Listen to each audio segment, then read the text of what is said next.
Ladies and gentlemen, welcome to All India Radio Houston. I am Dr. Nick Nickum, your host, and we will be here for the next hour.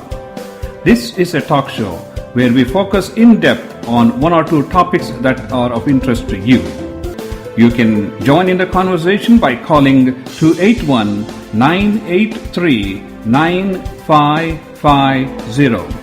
The telephone number again is 281-983-9550. If you would like to be a guest on this program, please contact us at 281-265-7567. This program in part has been sponsored by Sugarland Heart Center.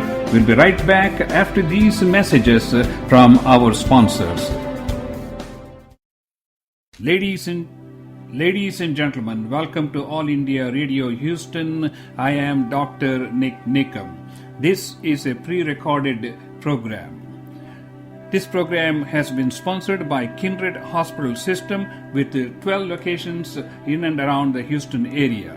Kindred Hospital provides a long-term acute care, and in addition they also provide rehabilitation, physical therapy, assisted nursing programs, among many others.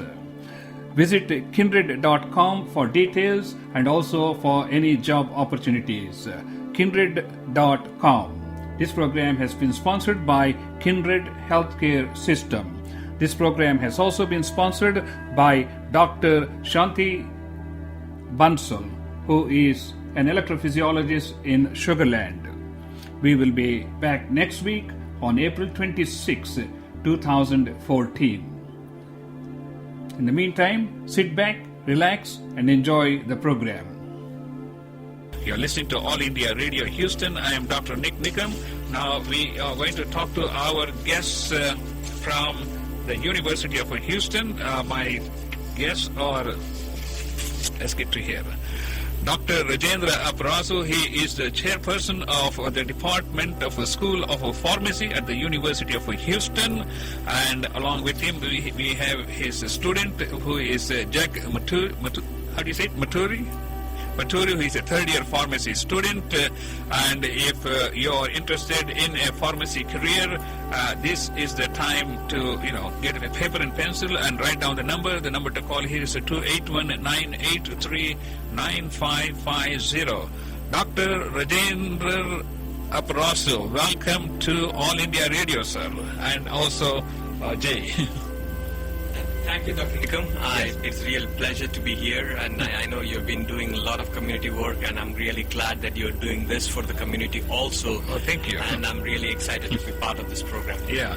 Tell us in a brief nutshell about the School of Pharmacy at the University of Houston. Yeah, before I talk about University of Houston, College of Pharmacy, let me tell you, as you know, that University of Houston is one of the top-tier institutions we have in Houston. And one of the good things about that is one of the largest. It is a university which has been designated as serving Asian American students. I think there's only 3 in the nation. And that's a really big achievement. And in terms of diversity, it is number 2 in the nation. I see. So we serve a lot of Hispanic, a lot of Asian American students within this thing. And with respect to College of Pharmacy, and there are a number of colleges of pharmacy in the country, but we believe that we have one of the best, because we have a strong faculty, strong student base who do excellent in terms of our exams as well as the profession. And if you look at all the, I can give you a lot of facts and credentials with respect to the College of Pharmacy, but our biggest achievement we have in the last few years is that we have 100% passing rate we have for all our pharmacy students who've been graduating from our program with respect to the national boards, and it's called NAPLEX. Oh, I see. How many pharmacy schools are there in the United States? I would say there's probably over 60 pharmacy schools. Where does University of Houston Pharmacy School rank? I would say probably it is in top 30 programs. The thing is, there are several factors which contribute to these things. One of them is research productivity. One of the other things is student success. So I would say, especially in the state of Texas, I think with respect to student success rate, I think we are probably number 1 or close to number 1. Oh, I see. That's very good. Okay, let's. You can jump in, Jay, anytime if you'd like to answer. what does a pharmacist do? Okay, I'll take first stab at that. And Jack Maturi, he's a P3 student, and he's right now going through all the specifics of that. Okay, that's very good. Yeah, so that is one of the things, is because I really want listeners to understand that is the pharmacy profession is one of the top professions we have in the country. And if you look at the recognitions and all those things, it is in the top 5 professions with respect to the job growth, earning potential, and all those things. That's interesting. And in the healthcare profession, it is top 3. And I don't know whether you know this, probably I've not looked at those numbers, but the physicians are at the number 6th position. Of course, the first position is by dentists, the second is by nurse practitioners, and third is by pharmacists. You know, when the music coming from somewhere else. Anyway, it is said that they trust the pharmacist more than the doctor, the preacher, or anybody else. Oh, that is very much true. Any profession. That is very much true. And if you look at the trust we have, and I'm not looking at just last 1 year, take a look at the trends we have. In pharmacist has been the number 1 position in terms of the patient trust. You know, one of the most important things people want to know is how much does a pharmacist make, but we're not going to get to that question until the last. So, ladies and gentlemen, the number to call here is 281-983-9550. My guests are Rajendra Aprasu and also Jay Maturi, right? Jack Maturi. Jack Maturi. So, okay, so we are talking about the School of Pharmacy, and let's talk about how competitive is it to get into School of Pharmacy? How many people apply and how many really get selected? Okay.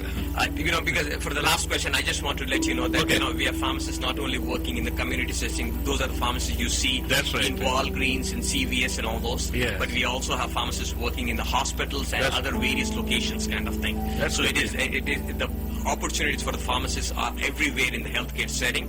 And now coming to your question related to how many students apply for the program? Hold your thought and we'll get this caller online. Sure. Hello, you're on All India Radio. Go ahead. Hello, you're on All India Radio. Go ahead, please. Hello? Hello? Yes, sir. What time it will start? Hello? What time that Dayagda will start? Oh, that will be at 11 o'clock. Okay, thank you. All right. So you were talking about how many students apply for the program. Yeah. In general, I think every year we have over 800 students apply for the program. I see, yeah. And we only take around 110 students. So it's highly, highly competitive. So 8 to 1. Yeah, 8 to 1. Yeah. 8 to 1. It is an intensive process. And I think I want to kind of, Jack, to weigh in on this in terms of, what students have to go through to get admitted to the pharmacy school. Okay, so let me move to that. That's my next question. Jack, maybe you can tell us what are the prerequisites that you focused on when you were applying for a School of Pharmacy? Well, applying to a School of Pharmacy, there's numerous requirements, which often overlap with other professions as well, inclusive of classes in the science fields, chemistry. These are all can be found on all of our school websites.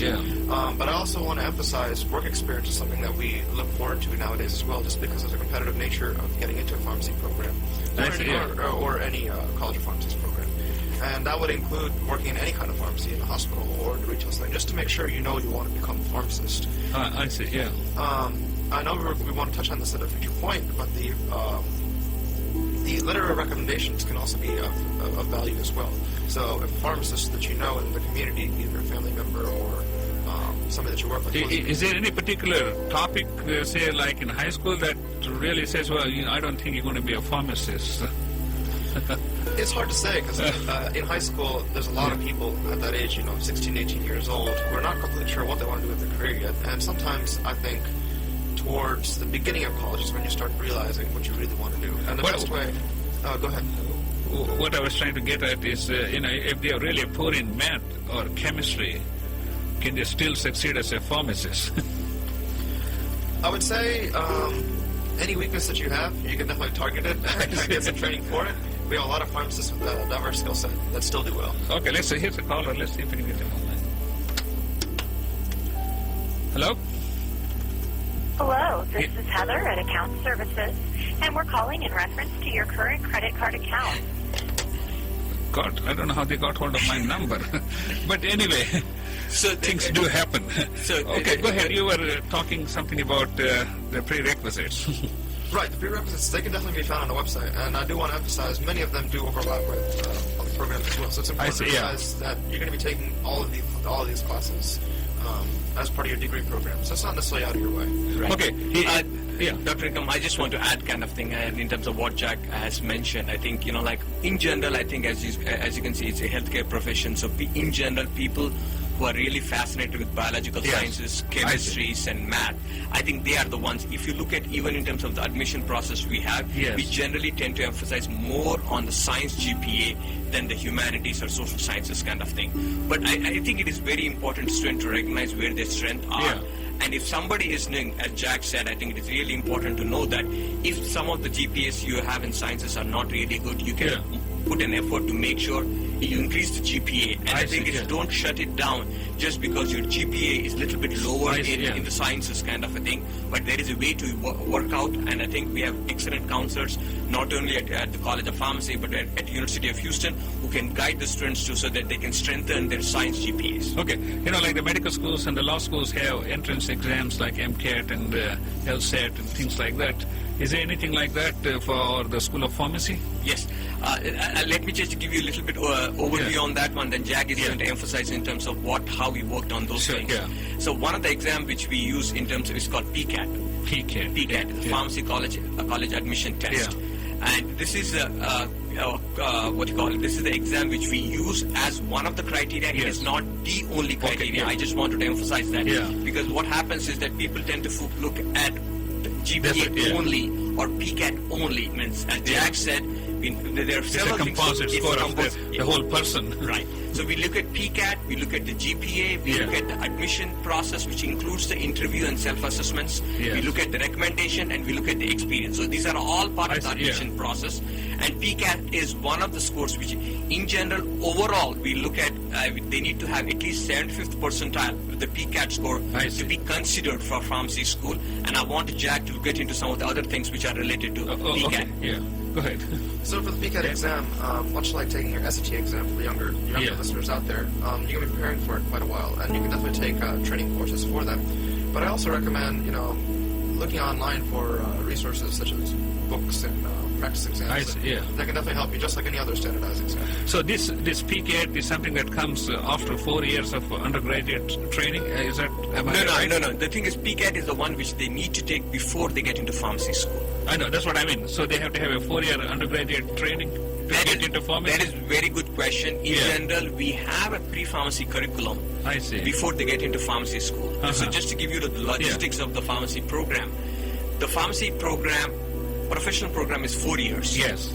And the pre-pharmacy program it takes around 2 to 3 years. Oh, I see. And as Jack said, there is a lot of overlap in terms of what are the requirements for pharmacy program as well as medical program and all other programs. So people who are doing medical pre-med kind of thing can also get into pharmacy school, but there are certain specific requirements. Certain subjects they have to take. Right. And in general, students take PCAT after completing the first year of their university program.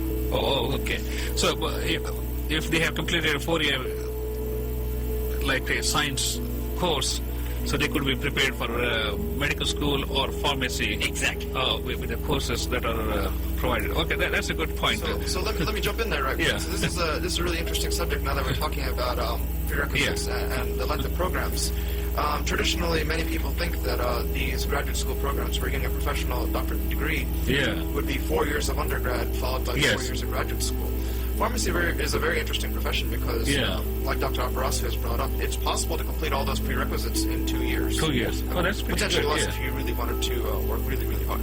So the interesting part here now is if you add those 2 years plus 4 years, you've completed a professional doctorate degree in 6 years. 6 years. Right. Which can earn you a very lucrative career Yeah, we're going to get into that.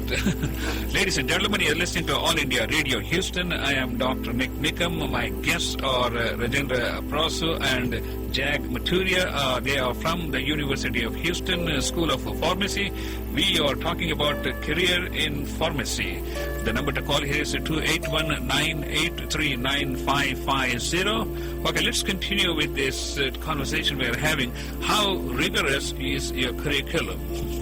The pharmacy compared to like law or medicine. The thing is, I think, let me give you the overview again on this one. It's a 4-year program. Yes. So with respect to didactics, which is the coursework they need to take, generally it is for 3 years. Yeah. And in 3 years, in general, I would say that the first 2 years are spent in terms of going over the basic sciences, basic pharmaceutical sciences, which includes pharmacology, pharmaceutics, medicinal chemistry, and those kind of courses. I see, yeah. But in addition to that, they also have early practice experience, which they'll be working in either in a community or any other healthcare setting throughout the program. And in the 3rd year, there is a lot of emphasis on pharmacotherapy, how to manage patients' medications. I see, yeah. So the thing is, the 3-year didactic program is very intense because they need to complete all the requirement with respect to the courses, and they'll be taking simultaneous courses in terms of pharmacology, pharmaceutics, management, and all those kind of things. So it is, in general, it is an intense process, but probably the thing is, I want Jack to weigh in with respect to how tough the 1st and 2nd years are. So this is a great point to emphasize something else that's really interesting. So Dr. Garcia has brought up we have 3 years of didactics, and the 3rd year is a key year when you realize how these medications play a good role in addressing the patient's problems. Now that can be a very difficult year, but it's very important because the 4th year can surprisingly be the most difficult year because that's when you're doing your rotations. And many colleges have about 7 rotations just like ours. And this is a key point where we bring up why University of Houston is such a great program. The alumni of our organization, as well as being in a Texas Medical Center, allow us to have the greatest rotation sites. So you'll have the best hospitals. Okay, let's explain the rotations, what it means to the students who are listening. Sure. Rotations, similar to medical school, is when you go through a period of 6 weeks in our particular program where you're learning about a particular niche area of an area of pharmacy. So, granted, we can go into this later in detail on how pharmacy is not just the retail pharmacy of Walgreens, CVS, and hospital. It's much more than that. So, when you have 7 opportunities in different distinct areas of pharmacy, you're able to realize, get a better idea of which area of pharmacy suits you well. Now, like I said, we have the hospitals at Texas Medical Center, which are world-renowned, such as MD Anderson, Houston Methodist.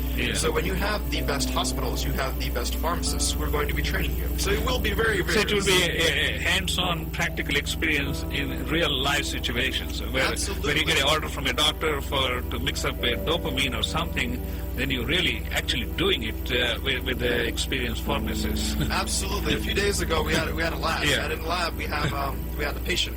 And then they ask you which medication should you give, why should you give those medications, and in some respect you feel like a medical student, but it makes you realize why the decisions that you make need to be justified. As a pharmacist, is one profession where you are like 0 mistakes.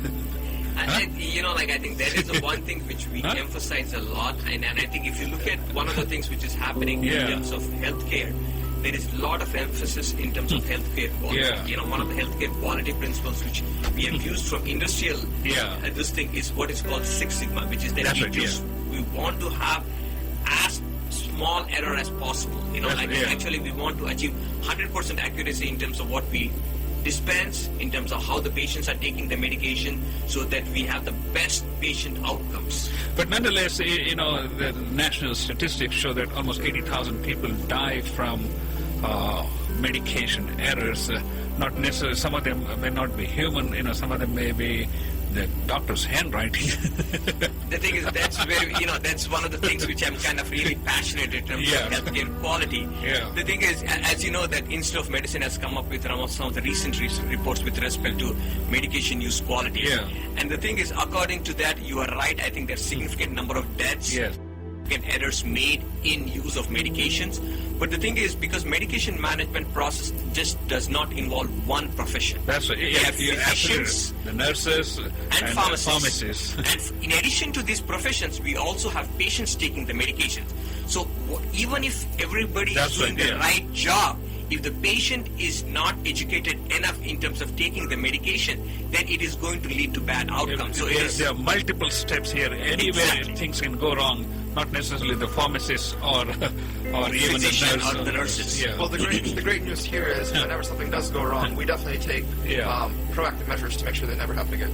Okay, let's see. Hello, you're on All India Radio, Houston. Go ahead, please. Hi, I have a question for Jack. Yeah, could you identify yourself, and then we will love to hear your my question. name's Nisha. Okay, go ahead. I have a question. While you're in pharmacy school, about how much time how much free time do you get? Oh, I was going to ask that question. How much party time is available in the first 2 years? I'm glad. See, I always like audience because they know the right questions to ask. Okay, go ahead. Please answer this one. This is probably a very important question because you're going to be speaking. I was going to ask it, but I'm glad she asked it. Oh, right. It's probably more appropriate for her to Yeah. Well then, in pharmacy school, once you come to the fourth year, it's going to be very busy. It's going to be like a full-time job. So the first 3 years of pharmacy school are more similar to your undergraduate experience, where you do have your coursework, except it will be much more vigorous. To your advantage, though, all your classmates are also going to be in the vigorous program, so you'll have a challenging environment where everyone's going to be working hard.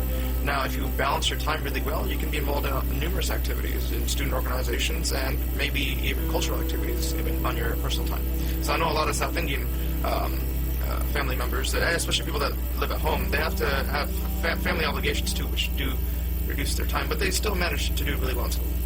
So there's a tip off to you, Nisha. What you need to do is do all your partying before you join the pharmacy school or join one of these associations which will sort of add to your curriculum, as a matter of fact. That is true. The thing is, it is not only important to be Yeah. professionally rounded, That but is, also rounded as a See, person. that's very important in the medical field also, because they don't just look at MCAT or your science course and all these things, because they want to see how well-rounded person you are to withstand the stamina of medical profession and to withstand the stamina of the challenges that we face in the medical Right. profession. Okay, let's continue with, are there postgraduate courses given at the University of Houston in the School of Pharmacy? I think there are a lot of postgraduate opportunities. Just to let you know, and the thing is, in general, people who after they get the PharmD, Yeah. they're already prepared to do I work see. in the hospital or in the community settings. Okay. They don't need Before we to- go further, Yes. I have one question. Like in medicine, you have to have like 2-year, 3-year training to become medical internist or a pediatrician, things like that. Do they have to have a certain number of training hours or period in a hospital setup or somewhere? Let me tell you this. In pharmacy program, what we have is it's a 4-year program. Yes. So the thing is, throughout the curriculum, we have those experience, Oh, okay. practice So- experience and later part experience. Oh, okay. And as Jack has indicated, Yeah. the 4th year is exclusively used in terms of getting those experiences. Oh, the clinical experience. The clinical experience. Actually, okay. they don't even come to the classroom. Probably they come Okay. once in a month Oh, I see. just to give this thing. So 1 year is required. The thing is, because this is required by the College of Pharmacy, I see, yeah. and it is also required by the state board, and in terms of the number of hours they need to get to be working in I the see, clinic yeah. or in the retail setting or community setting. So it will be like working in the trenches, in the pharmacy, in the doctor's office, or in a hospital setup. Unfortunately, all the pharmacies are in the basement. Well, let's get to that now. There's different areas of pharmacy Yeah. within the hospital. So luckily, Yeah. many of you won't have to go to the hospital anytime in the near future. But there's also clinical pharmacists, and Yeah. their role is quite interesting because it's not just a matter of filling medication prescriptions. They're involved in a medical team with Yes. physicians, other healthcare professionals, in which they're addressing the patient's problems, especially when we have complicated patients. So these special clinical pharmacists require a pharmacy residency afterwards, which wasn't the case in the Yeah. past, but it's getting really competitive now. You're absolutely right, because nowadays I see pharmacists who are in the intensive care unit floor itself, right next to the intensive care unit. Exactly. Where they process the medicines and dispense Right, them and all these pharmacists things. acid Yeah. Well, okay, let's get to what does it cost to be a pharmacy student and to graduate as a pharmacy student. We got another 4 minutes left. Let's see we can wrap up and get to what a pharmacist makes. Okay. The thing is, let me give you these The are base cost. numbers. Yes, These yes. are base numbers. Why? I think the thing is, University of Houston has one of the lowest tuition and fees Yes. in the state. Okay, it is highly affordable. Yeah. In general, the tuition and fees is around $17,000 per year. Yes. Okay, and the That's thing is, pretty that good, yeah. tuition and fees, I'm not talking about boarding and lodging, Yeah. but if you combine boarding and lodging, it comes to around $30,000 or so. Yes. And you can get more information from the College of Pharmacy website at University of Houston. Yes. But in general, it is very much affordable. And I think if you look at any other program in the country, it is highly expensive. But the thing is, the College of Pharmacy at University of Houston is pretty much affordable in terms of the tuition and fees. Let me ask you this. What percentage of your students get scholarships that will offset some of these The costs? thing is, there is significant number of scholarships which are available once you get into the pharmacy program, and Yeah. naturally those scholarships are highly competitive, Yeah. depending on the grades and other kind of criteria we have. We have significant number of donors Yeah. who help the students, those kind of things. But again, like it depends on the credentials of the students to get those kind of scholarships. Okay, we got a couple of more minutes left. Let's talk about what are the prospects of a student graduating from a pharmacy school, because nowadays somebody coming out of a Ivy League MBA course, they're not sure they got a job. What about the School of Pharmacy The students? thing is, I would say that all our pharmacy students have 100% placement. Is All that- our, yeah, the thing is, I congratulations think to we are your really- program, and congratulations to your students for being very studious in impressing the employers. Right. So we are really proud of our students, and I'm sure that JAG is going to make a lot of money, and sometimes they're going to make more than the faculty are making in the College of Pharmacy. I'm not joking on that. That is very Absolutely much- right. Yeah. Oh yes, yes. In fact, even those people who teach at Harvard probably make maybe a minuscule amount of all these Harvard MBA graduates who go on to become bank CEOs and financial institutional executives. So that's we like to do what we like to do. So Exactly. that's the thing. So do you have any kind of job fairs during the course of your pharmacy? Yes. I can definitely jump in on that. Luckily, University of Houston is proud to have numerous pharmaceutical companies and retail providers who provide internship opportunities and jobs through the college. So you don't even need to go outside the college to get internships. Now, granted, there is an interview process Yeah. and it is selective. These companies do come to the college during the first year for summer internships, and again during the fourth year for job Yeah. interviews. Okay, let's get to the most important question. How much does a pharmacist make before we go off air? Yeah. On an average, pharmacists make $120,000 per year. It is I think $60. that's an absolute encouraging number. All you spend in 4 years of college, you're going to make it up in 1 year. Ladies and gentlemen, you're listening to All India Radio. Gentlemen, thank you very much for being on you. All India Radio Houston. And we'll be back next week, Saturday, at 10 a.m. And have a wonderful weekend. I am Dr. Nick Nickham. You're listening to All India Radio Houston, 1090 a.m. And thank you very much. Ladies and gentlemen, this segment of the program has been sponsored by Sri Sitaram Foundation, the folks who brought you the Dasara Mela 2012 and Dasara Mela 2013 at the Skeeters Stadium. The preparations for Dasara Mela 2014 are already underway.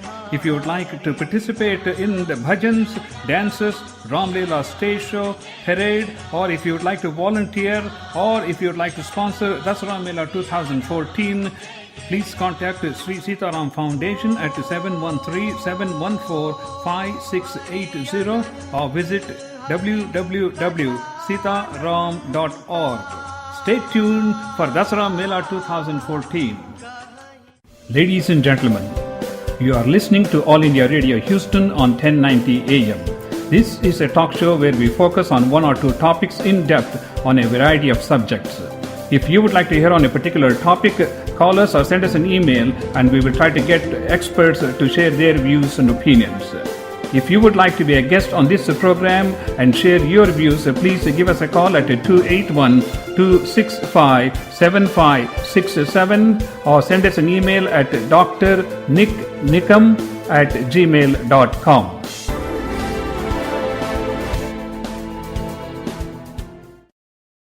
Ladies and gentlemen, welcome to All India Radio Houston. I am Dr. Nick Nickham. This is a pre-recorded program. This program has been sponsored by Kindred Hospital System with 12 locations in and around the Houston area. Kindred Hospital provides a long-term acute care, and in addition they also provide rehabilitation, physical therapy, assisted nursing programs, among many others. Visit kindred.com for details and also for any job opportunities. Kindred.com. This program has been sponsored by Kindred Healthcare System. This program has also been sponsored by Dr. Shanti Bansal, who is an electrophysiologist in Sugar Land. We will be back next week on April 26, 2014. In the meantime, sit back, relax, and enjoy the program.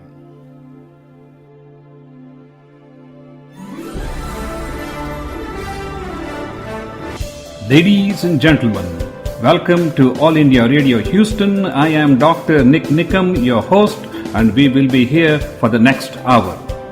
This is a talk show where we focus in depth on one or two topics that are of interest to you. You can join in the conversation by calling 281-983-9550. The telephone number again is 281-983-9550. If you would like to be a guest on this program, please contact us at 281-265-7567. This program in part has been sponsored by Sugarland Heart Center. We'll be right back after these messages from our sponsors. My special guests are from the Indian Senior Citizens Association, Ramesh Modi and Mathuria. Gentlemen, welcome to All India Radio Houston. I'm delighted to have both of you, and let's talk about the Indian Senior Citizens Association. Mr. Modi, let's start with you. Tell us something about the Indian Senior Citizens Association. As the baby boomers are retiring now, we have a group of about close to 800 plus members. We get together on a second and fourth Saturday. We get together at 6400 Bissonnet Street. I see. It's the Bayland Park Community Center. Okay, when did this association start, and what is the mission of the Indian Senior Citizens Association? Well, good afternoon to all the listeners. I'm Sudhir Mathuria, and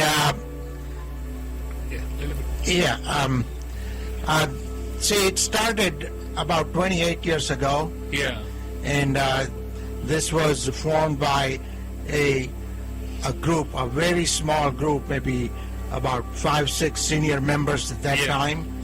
And now it has really grown in size, and we can anticipate that it is really be important association in our community. I would think so, with all the baby boomers now, knocking on the doors of retirement. I think your numbers are going to exponentially go up each year, and that's you're probably going to be the largest Indian association in Houston. So far we have signed up about 750 members.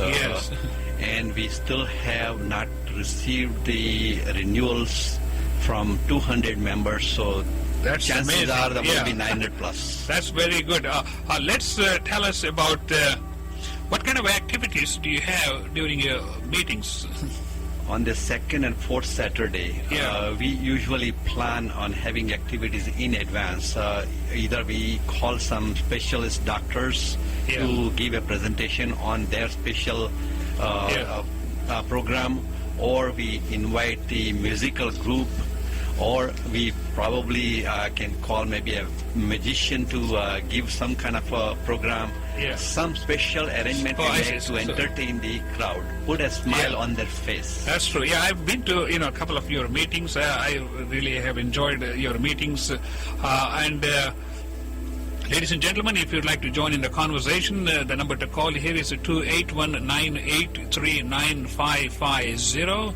I am Dr. Nick Nickham. You are listening to All India Radio Houston on 1090 AM. My special guests are Ramesh Modi and Sudhir Mathur, right? Sudhir Mathuria, and they are the representatives from the Indian Senior Citizens Association. So let's continue with. Do your members actually participate in your meetings, and if so, how do they?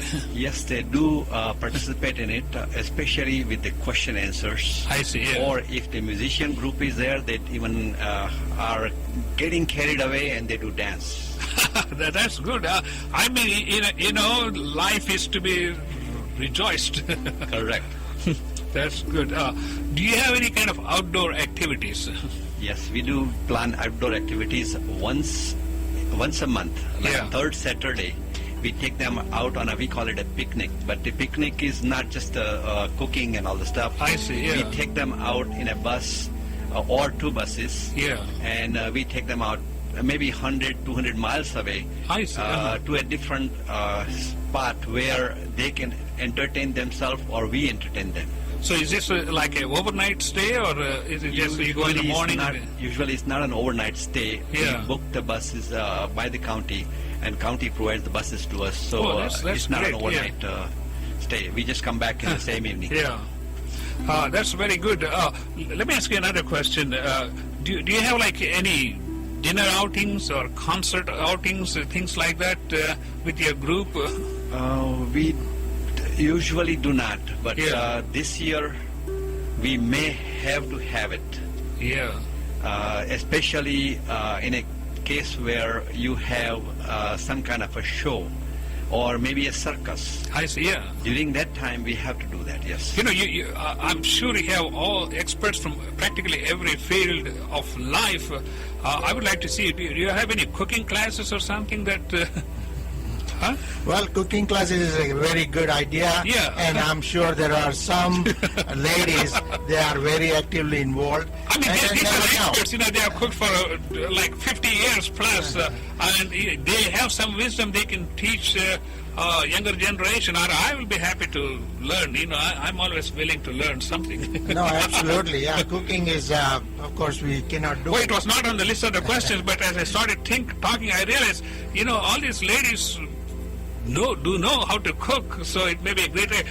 Along the same lines, like, do some of your members go and cook food for other people at the residence and all this? Do you have an arrangement like that? Individually, they may be doing it. I but, see, yeah. And As there's a group. As a group, we have not done that. The reason I say is because you have so much talent in your group. I think that's the most fascinating things.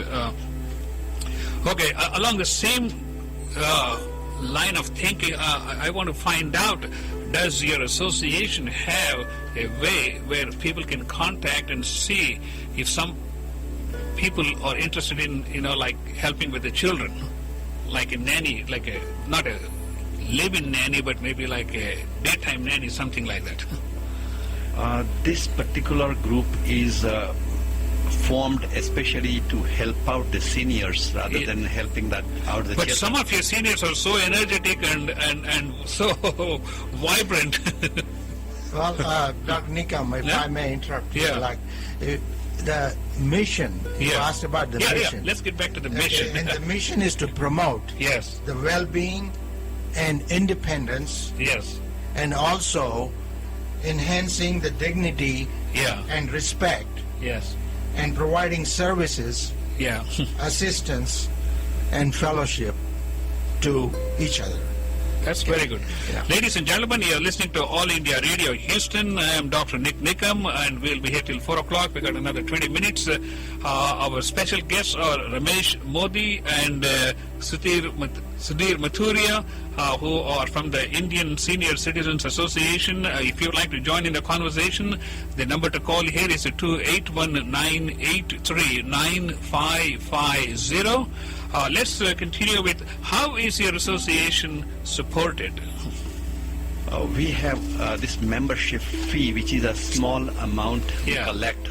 Yearly fee is only $10. And that can't get you too far. it doesn't get us too far, but at least it collects some money over a period of time. Yeah. And we have right now a good bit of collection based on the number of dollars we have collected. But at the same time, every meeting is sponsored by specialists.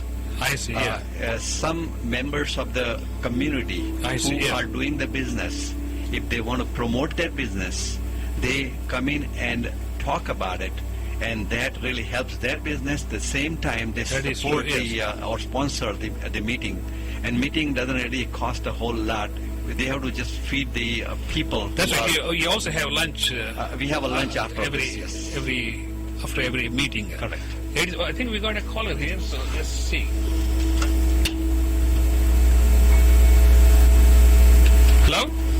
Hello, good afternoon. Yes, sir. Good afternoon. You're on All India Radio Houston. Go ahead, please. Could you please tell us your first name? And let's...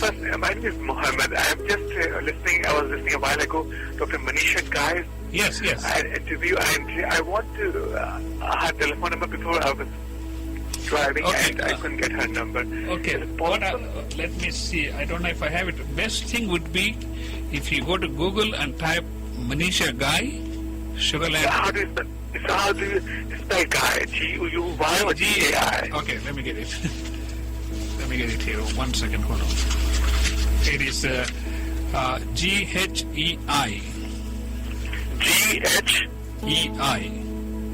G-H-E-I. Yeah. Manisha, M-A-N-I-S-H-A. That's right, Manisha Gai, G-H-E-I, and you just type Google Sugarland, and you will see her name pop up right at the top. Thank you very much. Have a blessed day. Thank you. Thank you. You're welcome. Thank you very much. Bye-bye. And, yes. Thank you. Yes, sir. Okay, let's continue with our discussion.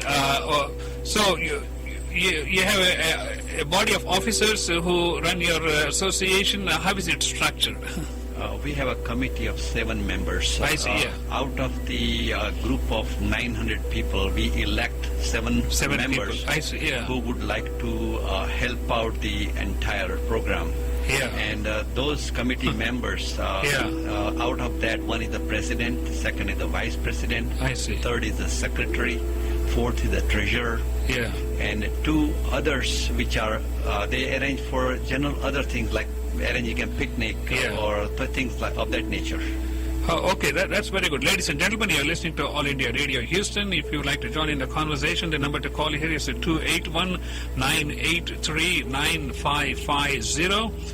We are talking to Mr. Modi and Mr. Mathuria from the Indian Senior Citizens Association.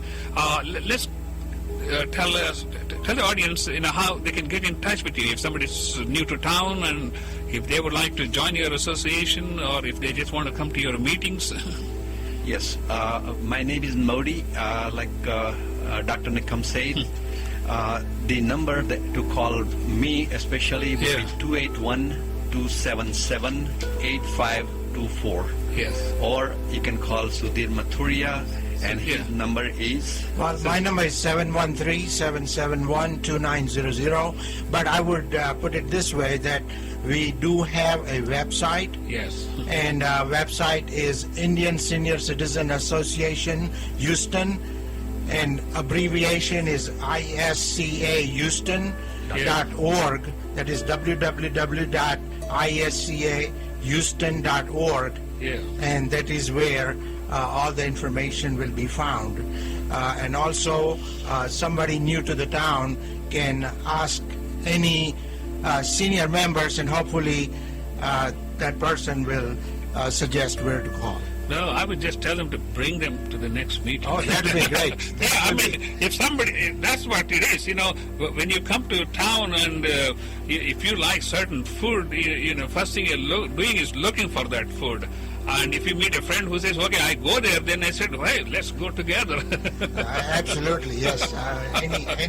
Anybody, coming new to the town will be welcome. I think this will be a great welcome for them because they get to meet with 400 friends, and all of a sudden they get to see the whole city, and within weeks they become like the residents of Houston Metroplex area, because I remember when we started 30 years ago, when we came to town, we didn't know anybody, and we couldn't even go and talk to anybody because there was nobody to talk to. That's right. That's what it is. Ladies and gentlemen, you're listening to All India Radio Houston. The number to call here is 281-983-9550. We're going to just take a minute break here, and we'll be right back after these messages. Ladies and gentlemen, this segment of the program has been sponsored by Sri Sitaram Foundation, the folks who brought you the Dasara Mela 2012 and Dasara Mela 2013 at the Skeeters Stadium. The preparations for Dasara Mela 2012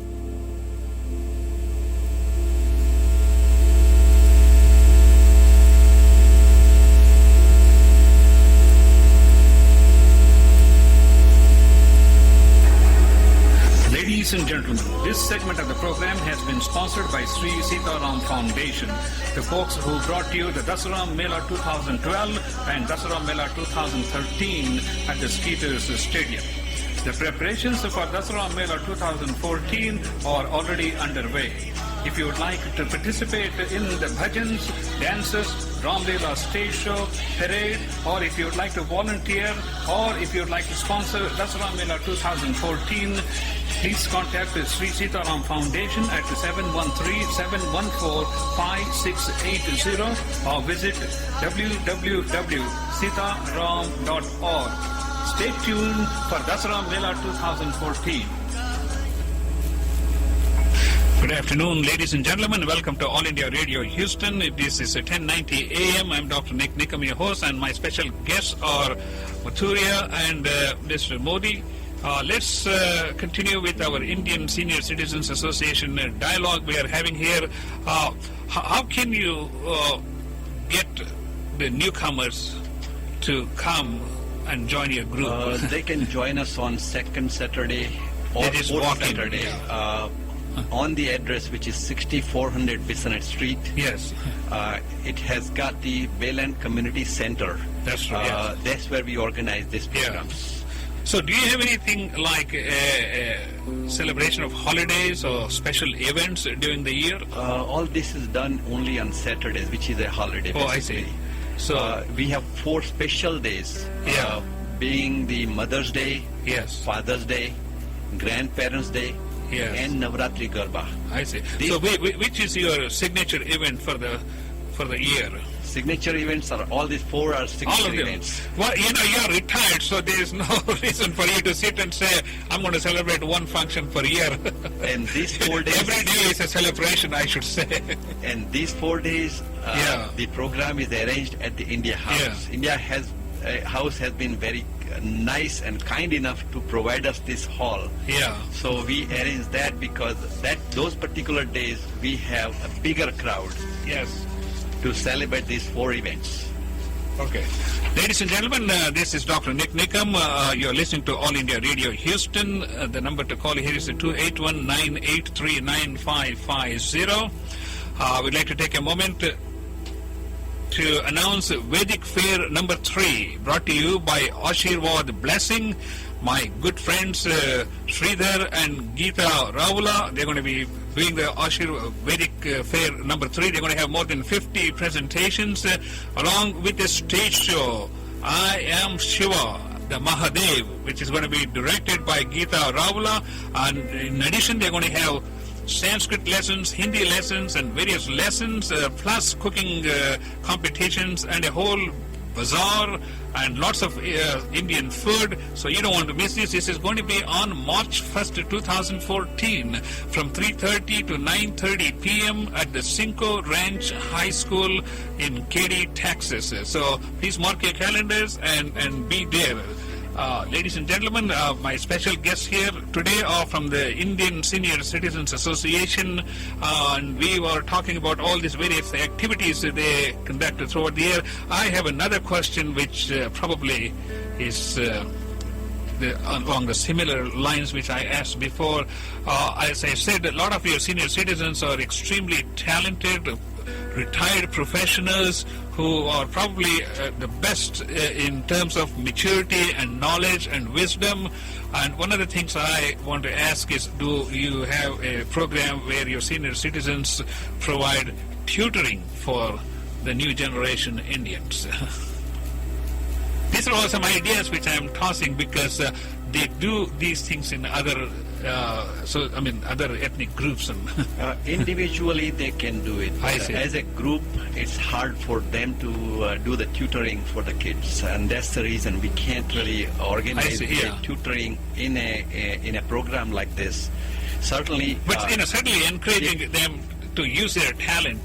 If someone calls us saying, yes, we need a help with it, we definitely can arrange that. That's what I think. Yes. So, I mean, like, if you put it on your website that, I was talking to the Engineers Association, and they have an active tutoring program for high school students and all this.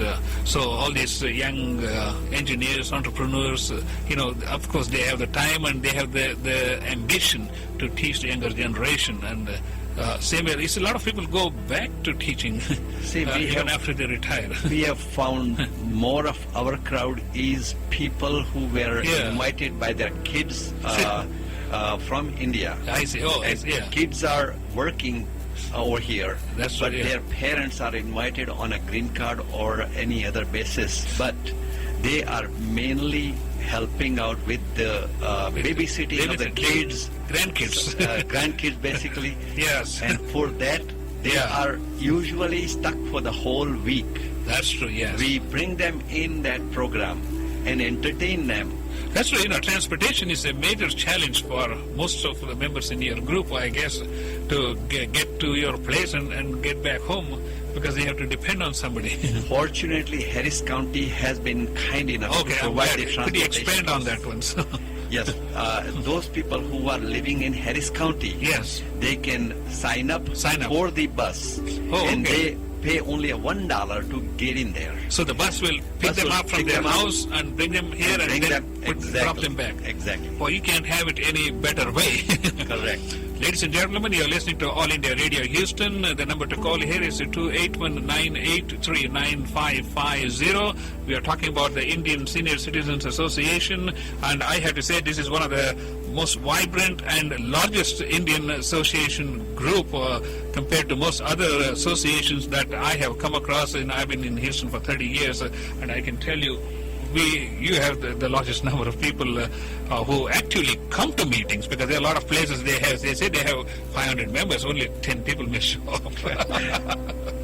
Okay, does your association interact with other associations of Indian origin or any other association for that matter? Certainly we do. Yeah. Gujarati Samaj for one. Yes. The ICC, India Culture Center.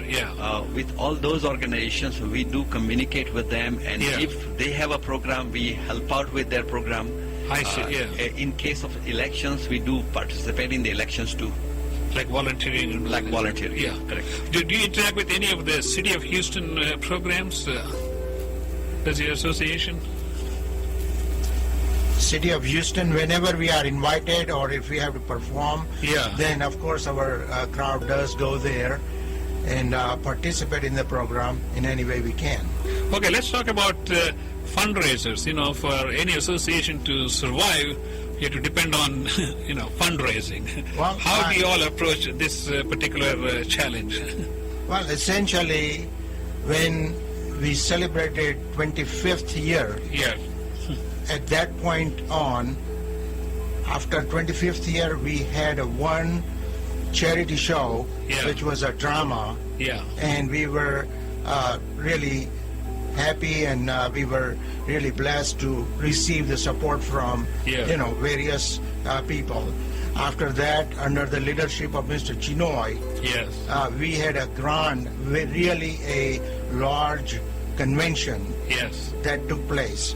And obviously, a lot of people supported. So this was your Indian Senior Citizens National Convention. Exactly. Which was held at the Stafford Center. And it was one of a kind, last year, and it was a first in a nation that we know of. and it was a great success, and that was possible only because community, the community leaders as well as other associations supported us, and no doubt we had definitely a great support from within our membership, and it was a grand success.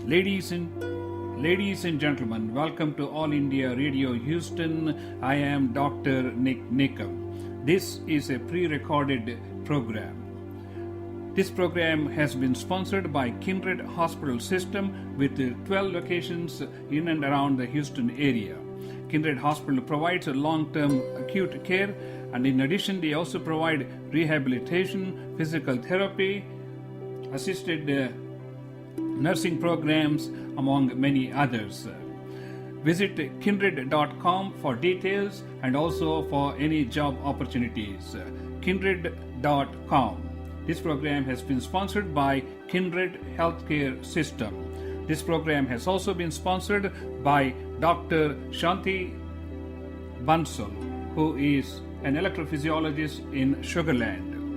We will be back next week on April 26, 2014. In the meantime, sit back, relax, and enjoy the program. Ladies and gentlemen, this segment of the program has been sponsored by Sri Sita Ram Foundation, the folks who brought you the Dasara Mela 2012 and Dasara Mela 2013 at the Skeeters Stadium. The preparations for Dasara Mela 2014 are already underway. If you would like to participate in the bhajans, dances, Ram Leela stage show, parade, or if you would like to volunteer, or if you would like to sponsor Dasara Mela 2014, please contact Sri Sita Ram Foundation at 713-714-5680 or visit www.sitaram.org. Stay tuned for Dasara Mela 2014.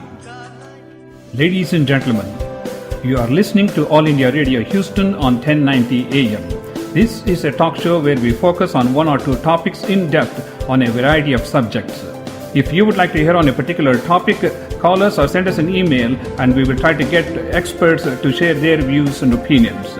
If you would like to be a guest on this program and share your views, please give us a call at 281-265-7567 or send us an email at drnicknickum@gmail.com.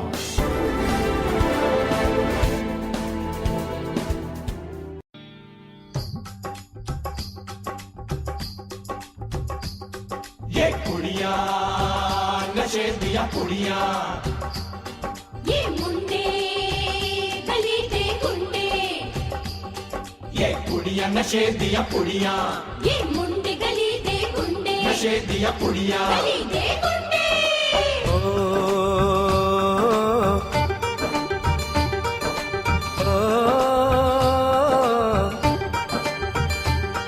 Mehndi लगा के रखना, डोली सजा के रखना, मेहंदी लगा के रखना, डोली सजा के रखना, लेने तुझे ओ गोरी आएंगे तेरे सजना। मेहंदी लगा के रखना, डोली सजा के रखना, ओहो ओहो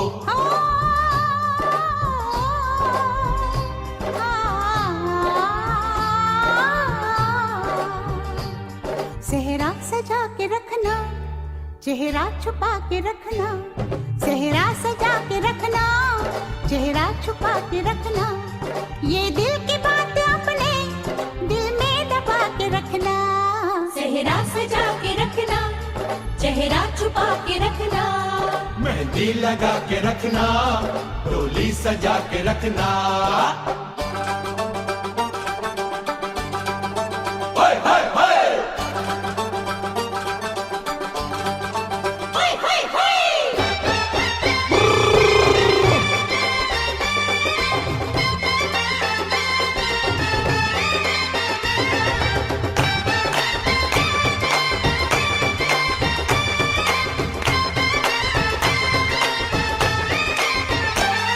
उड़ उड़ के तेरी जुल्फे करती है क्या इशारे, दिल थाम के खड़े हैं आशिक सभी गंवारे। छुप जाए सारी कुड़ियाँ घर में शर्म के मारे, गाँव में आ गए हैं पागल शहर के सारे। नजरें झुका के रखना, दामन बचा के रखना, नजरें झुका के रखना, दामन बचा के रखना, लेने तुझे ओ गोरी आएंगे तेरे सजना। मेहंदी लगा के रखना, डोली सजा के रखना, सेहरा सजा के रखना, चेहरा छुपा के रखना।